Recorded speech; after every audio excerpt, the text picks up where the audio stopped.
माधव का जिसके ऊपर हाथ होता है उसे मृत्यु का किंचित भी भय नहीं लगता।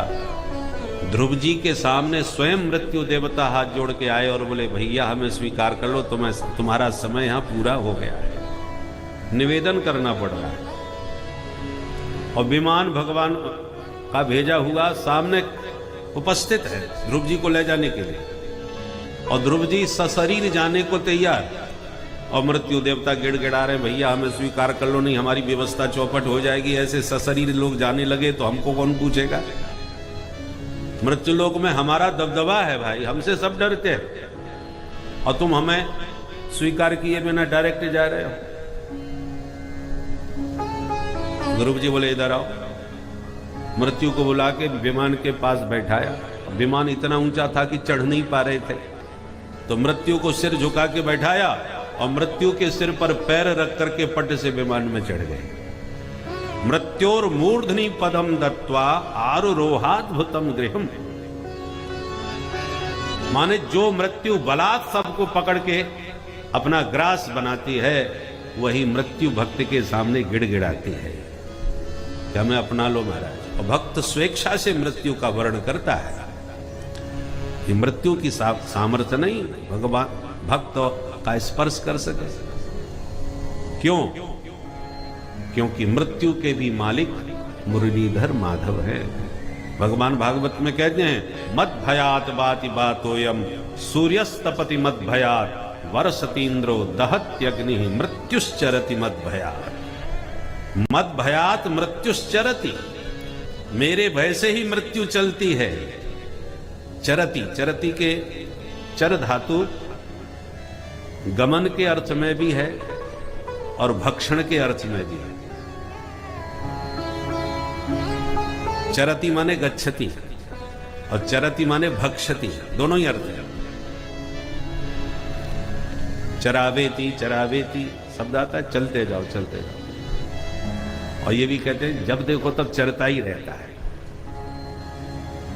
भेड़ बकरी घास चरती है, चरती को माने खाती है, दोनों अर्थ में चर का प्रयोग होता है।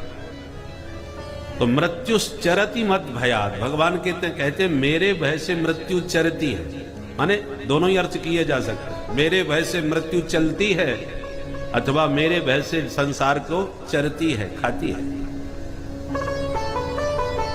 और भय किसका है? भगवान का। इसलिए भगवान का वरद हस्त जिसके सिर पर होता है मृत्यु उससे भयभीत रहती है, उसके हाथ जोड़ती है। इसलिए संबंध भगवान से जोड़ो। तो कैसे जोड़े महाराज, उपाय बताओ। भगवान का ध्यान करो। ध्यान कैसे करें? सुखदेव जी कहते हैं पहले 4 बातों का अभ्यास करो तब ध्यान लगेगा बढ़िया। जितासनो जित श्वासो जित संगो जितेन्द्रिय स्थूले भगवतो रूपे मनः संधारे धिया। जितासन, पहला काम आसन जीतो। रीढ़ की हड्डी सीधी करके एक आसन पर बैठने का बढ़िया से बढ़िया अभ्यास करो। जब तक आसन सिद्ध नहीं होगा तब तक ध्यान पूरा शरीर में ही पड़ा रहेगा। बैठने में 10 मिनट नहीं हुई कि कमर दुखने लगी, फिर घुटने में दर्द, फिर पैर पसारने लगे, तो पूरा शरीर में ही ध्यान पड़ा है तो भगवान में कैसे लगेगा। इसलिए आसन सिद्ध करो। दूसरी बात जित श्वास, पूरक कुंभक रेचक विधि से प्राणायाम का अभ्यास करके श्वास पर संयम करो। तीसरी बात जित संग, संसार से असंग रहो। संग करना है तो संतों का करो, भगवान का करो।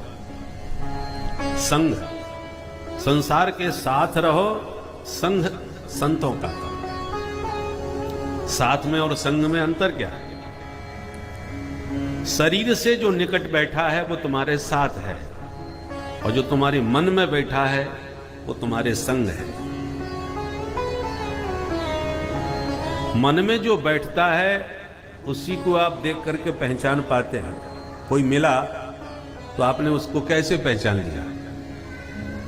मन में था तभी तो आपने उसको देखकर पहचाना।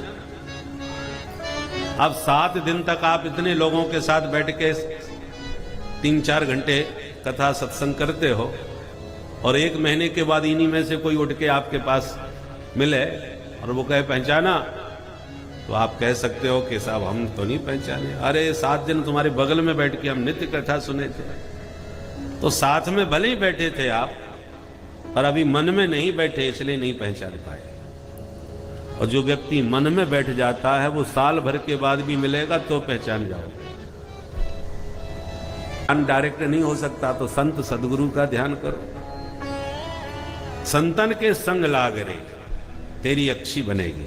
यदि मन में बैठाना भी है तो साधु संत विरक्त महापुरुषों को बैठाओ, क्योंकि जिनका चिंतन करोगे तुम वैसा ही बनने का प्रयास करोगे। हीरो हीरोइन को जो बैठा रखते हैं अपने मन में, वो धीरे धीरे उनका चाल ढाल व्यवहार सब उन्हीं जैसा होने लगता है, वैसे ही बनने लगते। तो इसलिए साधु संतों का तो संग कर सकते हो, संसार का संग न करो।